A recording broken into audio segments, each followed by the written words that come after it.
चलिए आज हम नई शुरुआत करते हैं आप सबके साथ मिल करके, जिसमें हमारा आज चालू हो रहा है 11वीं गणित रिवीजन। हम प्राइमरी में पढ़े थे प्राकृतिक संख्या। प्राकृतिक संख्या के बाद क्या आता है? पूर्ण संख्या। पूर्ण के बाद आता है पूर्णांक। पूर्णांक के बाद आता है परिमेय। अब परिमेय के बाद आता है अपरिमेय। जब हम परिमेय और अपरिमेय को मिलाते हैं तो हमारा क्या बनता है? वास्तविक संख्या। वास्तविक संख्या मतलब रियल नंबर। रियल नंबर जो हमारे रियल वर्ल्ड में एग्जिस्ट करता है। लेकिन 10वीं तक ये सब हम कर चुके थे, लेकिन 10वीं में आने के बाद हम क्या करते हैं, कुछ ऐसे बात सुनते हैं या फिर समझते हैं या फिर पढ़ते हैं जिसके बारे में हमें नहीं पता है, जिसे हम बोलते हैं काल्पनिक। क्या? काल्पनिक मान। यदि आप लोग काल्पनिक मान या फिर इसका मान काल्पनिक होगा ऐसा सुने हैं तो इसमें थंबनेल देंगे आप, ठीक है। चलिए, अब काल्पनिक आप सुने हैं कि नहीं, लेकिन 10वीं में आप लोग वर्ग समीकरण पढ़े हैं तो ये जरूर सुने होंगे, ठीक है। मैं आप लोगों को याद दिलाता हूँ, हमारे पास एक समीकरण है x वर्ग धन x धन 1 बराबर 0 है। इसे हम सूत्र विधि से हल करते हैं तो हम पाते हैं क्या, हमारा यहाँ a का मान क्या है, x का गुणांक 1, b का मान क्या है वो x का गुणांक 1, और c का मान क्या है जो हमारा अचर पद है वो क्या है, c है। c का मान क्या है, 1। तो हम सूत्र विधि से हल करेंगे तो क्या हो जाता है, x बराबर हमारा क्या आता है, ऋण b plus minus under root B square minus 4ac बटा 2। आशा करता हूं कि ये सूत्र आप लोगों के लिए नया नहीं होगा। इस सूत्र को आप लोग देख चुके हैं। वर्ड वाइज इस सूत्र का नाम अलग है, लेकिन अपने यहाँ इस सूत्र को ब्रह्मगुप्त ने दिया है ऐसा प्रतीत होता है। चलिए, आप लोग कमेंट में बताएंगे इस सूत्र को कौन से भारतीय गणितज्ञ ने दिया था। तो इसमें हम चलिए अब b का मान हमारा क्या है, 1, ऋण 1 धन ऋण अंडर रूट b का मान 1 अर्थात 1 का वर्ग, ऋण 4, a का मान क्या है 1, c का मान क्या है 1 बटा 2, 1 का मान क्या है, a का मान हमारा क्या है 1। इसे सरल करते हैं तो हम पाते हैं ऋण 1 plus minus under root 1 minus 4 एकम 4, 4 एकम 4, 4 बटा 2 एकम 2। थोड़ा सा इसे हम इधर ले आते हैं, आगे सरल करेंगे तो हमारा x बराबर क्या आ जाएगा, 1 धन ऋण 1 धन ऋण करनी के अंदर क्या हो जाएगा, जब 1 से 4 घटाएंगे तो क्या बचता है, ऋण 3 बटा 2।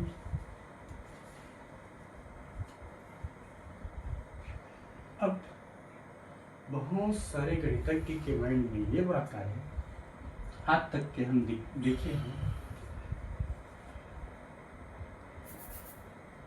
1 का वर्गमूल 1 होता है, 2 का वर्गमूल करनी 2 होता है, इसका वर्गमूल लगभग 1.414 होता है, 3 का वर्गमूल क्या होता है, 1.732 लगभग होता है। सभी संख्या तो वर्गमूल देख चुके हैं, लेकिन क्या आप लोग इससे पहले कभी ऋण 3 का वर्गमूल देखे हैं, ऋणात्मक संख्याओं का? अब हो जाता है दिमाग का दही।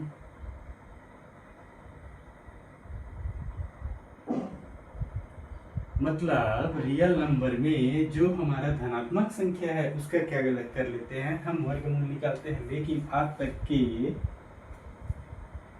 रियल नंबर में ऋणात्मक संख्या का हम न कभी वर्गमूल निकालने हैं न रियल नंबर के अंतर्गत निकाल सकते हैं।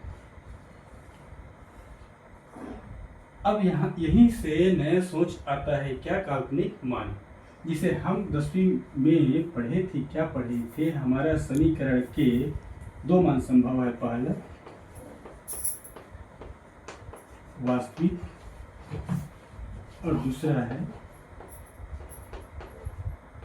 काल्पनिक। ये वही काल्पनिक है जिसके बारे में मैं चर्चा कर रहा हूँ।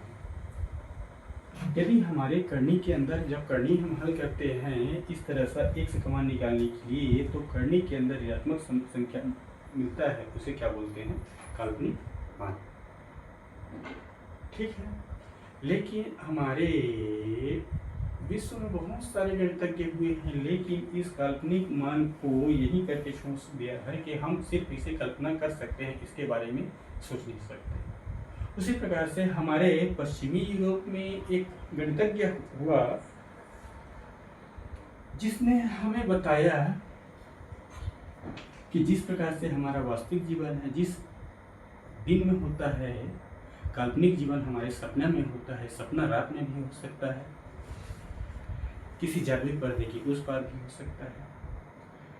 हम सोचते हैं, बचपन में कहानी सुने हैं, रसातल में अपना नागलोक है, आकाश में अपना देवलोक है, ये कल्पना है। उसी तरह से हमारा एक गणितज्ञ ने क्या कल्पना किया, यदि करनी के अंदर ऋण है तो उसे हम हल कर सकते हैं, लेकिन ये यहाँ संभव नहीं है।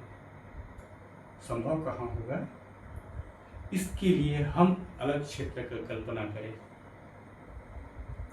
इमेजिन करें, सोचे कहाँ जादुई पर्दे की उस पार, या फिर आसमान के ऊपर जो हमें दिखाई नहीं देता है, या फिर धरातल के नीचे जो हमें दिखाई नहीं देता है। जैसे नानी दादी की कहानी में हम सुने हैं, नागलोक की कहानी, क्या बोलते हैं, क्षीर सागर की कहानी वगैरह वगैरह। चलिए अब इसके बारे में चर्चा करते हैं।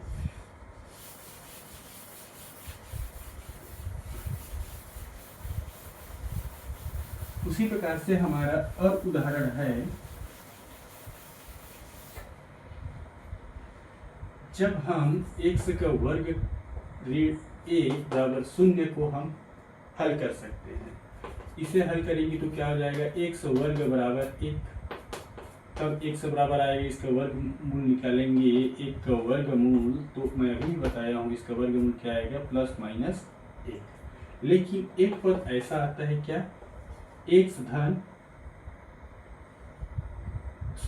घात 2 धन 1 बराबर 0।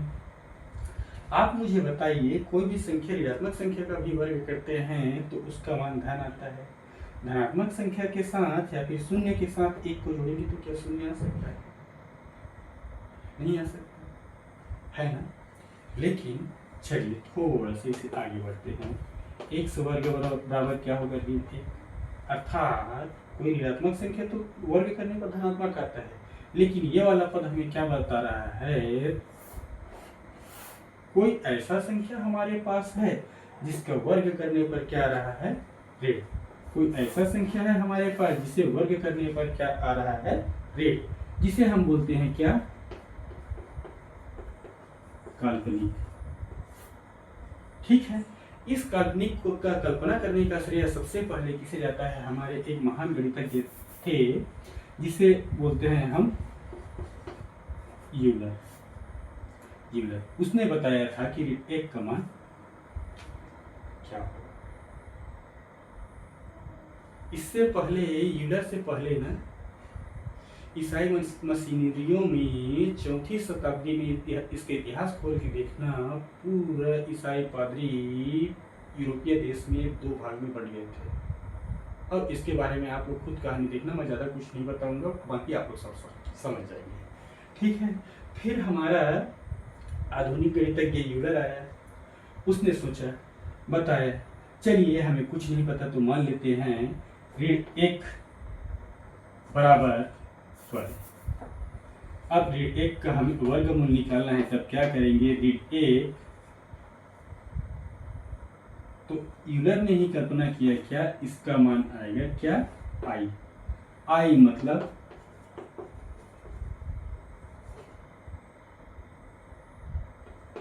इमेजिनरी, इमेजिनरी मतलब काल्पनिक। इमेजिनरी के स्पेलिंग आप लोग देख लेना, आप लोग मिलान कर लेना। अर्थात इसे थोड़ा सा और सरल करूंगा तो इस दोनों तरफ वर्ग करूंगा तो मेरा क्या हो जाएगा, x का वर्ग बराबर ऋण 1 बराबर i का वर्ग। अर्थात इमेजिनरी नंबर का मैं वर्ग करूंगा तो क्या आएगा, मेरा मान ऋण 1। ओके, चलिए इस तरह से शुरुआत हुआ हमारा काल्पनिक नंबर आयोटा का पहचान, जिसका श्रेय किसको जाता है, यूलर को। अब नया नंबर एग्जिस्ट कर गया हमारे पास, इमेजिनरी नंबर, तो इससे संबंधित भी कुछ संख्या होगा। चलिए उसी को क्या बोला है, जिसमें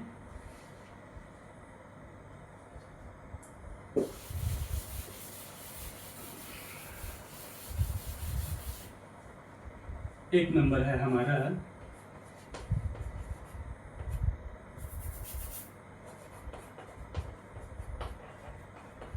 वास्तविक और एक नंबर है हमारा काल्पनिक, दोनों का मिश्र रूप जब पानी में नींबू निचोड़ करके शक्कर घोलते हैं तो शरबत बन जाता है ना। उसी प्रकार से वास्तविक संख्या और काल्पनिक संख्या को मिलाएंगे तो एक नया संख्या का उदय होता है, जिसे क्या बोलते हैं, सम्मिश्र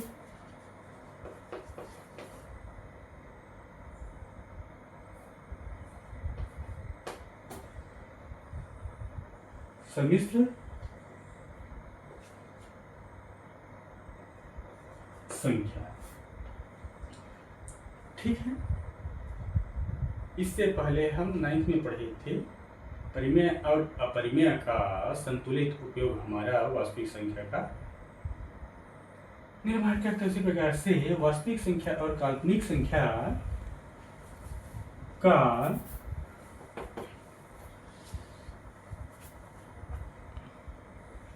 मिल करके जो संख्या बनता है वो सम्मिश्र संख्या कहलाता है। मान लीजिए हमारा वास्तविक संख्या a लेते हैं और काल्पनिक संख्या हमारा b लेते हैं, तो a धन b, लेकिन हम पहचाने कैसे ये हमारा काल्पनिक मान है करके, तो इसलिए इसे पहचानने के लिए हमारे गणितज्ञ ने अर्थात आयलर ने इसके पहले या बाद में आई लगा दा। आई मतलब इमेजिनरी, इमेजिनरी मतलब आयोटा, आयोटा मतलब काल्पनिक। ओके, चलिए कुछ इसके बारे में और जानते हैं।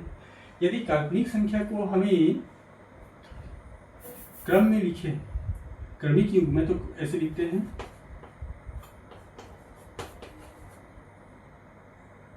क्रमिक युग्म में। तो जिस हिसाब से हम निर्देशांक ज्यामिति पढ़ते थे तो पहले एक्स अक्ष को पहले लिखते थे और वाई अक्ष को बाद में, कैसे, एक्स वाई। उसी प्रकार से जब हम सम्मिश्र संख्या को क्रमिक युग्म में लिखना है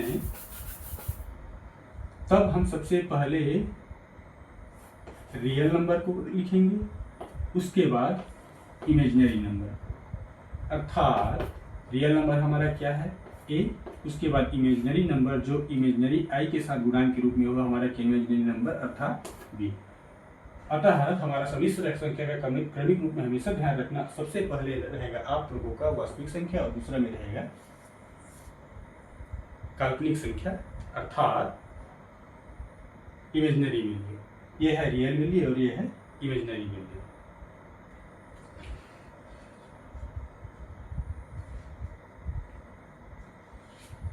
अब इससे वास्तविक संख्या को, जैसे हमारे रियल नंबर को r से नोट करते हैं तो वास्तविक संख्या को हम z से नोट करते हैं। ध्यान रखिएगा, ये आप लोगों का आगे हमेशा काम होगा। इसमें और कुछ बातें हैं जिसे जान लेते हैं, उसके बाद फिर आगे देखेंगे।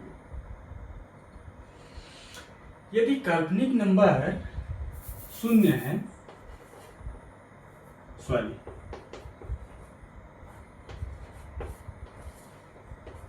सम्मिश्र संख्या शून्य है, अर्थात z बराबर i plus a plus i b शून्य है, तो इसमें वास्तविक और काल्पनिक दोनों एक साथ शून्य होगा। यदि ये शून्य है तो हम इसे ऐसा नहीं कर सकते। कैसा? a बराबर रीड आई बी, ये सार्थक नहीं है, क्योंकि हम माने हैं इसे वास्तविक है ना, ये वास्तविक और ये हमारा आयोटा वाला है काल्पनिक। तो जब ये शून्य होता है तो हमारा साथ साथ ए भी शून्य होता है और बी भी शून्य होता है। इस स्थिति में हम कह सकते हैं कि हमारा सम्मिश्र संख्या क्या है? शून्य है। चलिए और कुछ प्रॉपर्टी है जिसे हम देखते हैं।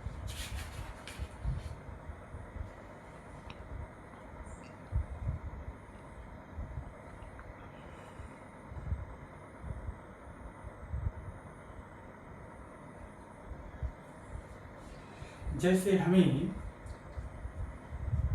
यहाँ तुलना करते हैं, क्या तुलना करते हैं? दो